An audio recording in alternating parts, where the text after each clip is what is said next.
For most individuals around the world, owning a home is a fantasy. This is why the middle class invests more in housing. Stock market investments are rarely made by the middle class. Why is real estate a lousy investment according to Warren Buffett? This is why. Practically every person earning a middle class salary in America, if not the entire world, owns real estate. Furthermore, the majority of those who own real estate do not do it outright. They instead borrow money to purchase it. This financial decision has a significant impact on their lives. The term house poor is used in the United States. This term refers to individuals who earn a decent living. They are forced to live in poverty since they owe the majority of their money to banks in the form of mortgage payments. Illiquidity. Illiquid investments are advantageous since they may be liquidated quickly in a crisis. Take, for instance, equities and bonds. These investments have a ready market where they can be quickly converted to cash. Gold and silver investments, for example, are in the same boat. Real estate is most likely the single illiquid asset in the portfolios of middle-class investors. In every market, selling real estate is challenging. It's considerably more difficult during downturns, as sellers are frequently forced to wait 6 months to a year for cash in lieu of their property. As a result, having a large amount of one's portfolio in an asset class from which one cannot readily withdraw money is not recommended for the middle class. Opaque. In addition to being illiquid, the real estate market is also opaque. The listed and transaction values for stocks, bonds, and other securities are the same. In the case of real estate, however, the published prices range significantly from the rates at which transactions occur. A buyer's ability to determine the true purchase price is quite challenging. If buyers and sellers are not cautious, they can be taken advantage of by unscrupulous intermediaries. Costs of dealing. The cost of buying and selling real estate is likewise very high. To begin with, the government must be paid a big sum of money each time a sale is made. In addition, every real estate transaction involves charges such as legal fees, brokerage fees, and appraisal fees. As a result, approximately 10% of the value of each transaction is lost due to transaction expenses. This adds to the previously noted illiquidity. However, buyers are stuck with the property they bought, even if it turns out to be a mistake, because transaction costs are so expensive.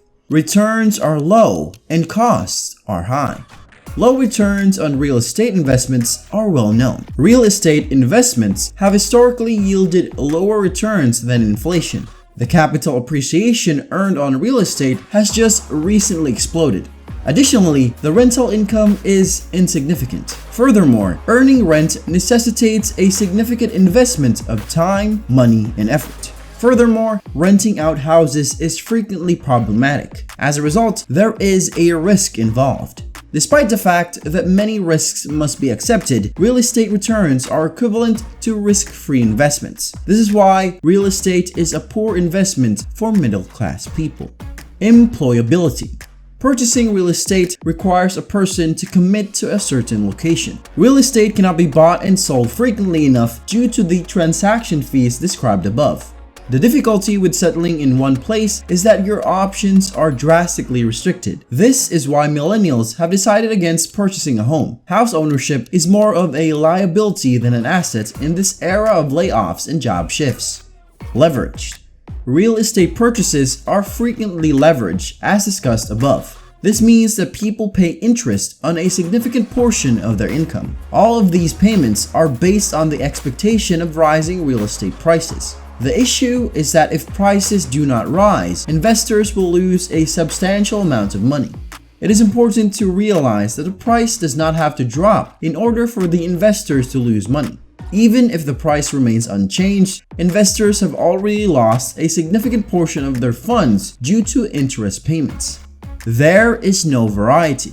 Finally, because real estate takes up the majority of a middle-class person's pay, it takes up the majority of their investment portfolio. Rather than having a well-balanced portfolio that protects investors in the event of a downturn, the majority of middle-class savings are concentrated in the property market. This is why, in 2008, when the housing market crashed, the entire economy collapsed. Why Warren Buffett REITs to real estate? Real estate is an unusual investment for Warren Buffett. Berkshire Hathaway, on the other hand, has recently invested in REITs.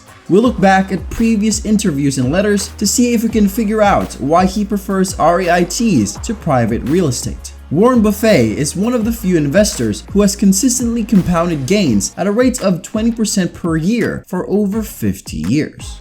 The first reason is that there isn't a competitive advantage. Warren Buffett tells shareholders at a shareholder meeting decades ago that they are unprepared to compete with real estate investors. Warren Buffett had already invested millions in real estate and had enormous resources through Berkshire Hathaway, while Charlie had made his early fortune in real estate. Even back then, they believed they couldn't compete with REITs and other limited partnerships that specialized in real estate investing and had a competitive advantage in terms of knowledge. No competitive advantage. Many individual investors believe that they are well equipped to become real estate investors after watching a few YouTube videos and purchasing a real estate investing course from an internet guru. Most investors, in actuality, are overconfident in their talents. Warren Buffett is well aware of his limits and recognizes that investing in real estate is unlikely to yield positive results unless you are completely focused on it. There isn't enough mispricing in the market. You are unlikely to locate mispriced prospects if you are not fully committed to real estate, which is related to point number 1. Mispricings in real estate are unusual, according to Warren Buffett. Because most investors are long-term investors, the market is fairly efficient at pricing risks. Mispricings are more common in the stock market, however, because most investors are short-term focused and react quickly when their stock values drop. Commercial real estate is selling at historically low cap rates at the moment, while housing is booming. Our ultra-low interest rate environment is reflected in the prices. Even back then, the REIT market was badly mispriced, and it continues to be so today. Many REITs, including blue-chip names like WP Carey, or WPC, Realty Income, or O, and National Retail, or NNN, have lost 20 to 30% of their value, despite the fact that their underlying properties are more valuable than ever. Corporate tax disadvantage. Berkshire Hathaway is a corporation, hence corporate taxes apply to it. This, according to Charlie and Warren, puts them at a significantly disadvantage in comparison to REITs, which are tax-free. If a property earns a 6% yield, the REIT keeps 6%, but Berkshire keeps a lower profit because of taxes. Even back then, Berkshire made REIT investments which are more tax efficient because REITs only pay out 50% to 70% of their cash flow in dividends, with the balance being kept at the REIT level and not taxed. Furthermore, REITs have a higher growth and appreciation component than private real estate, resulting in lower corporate taxes.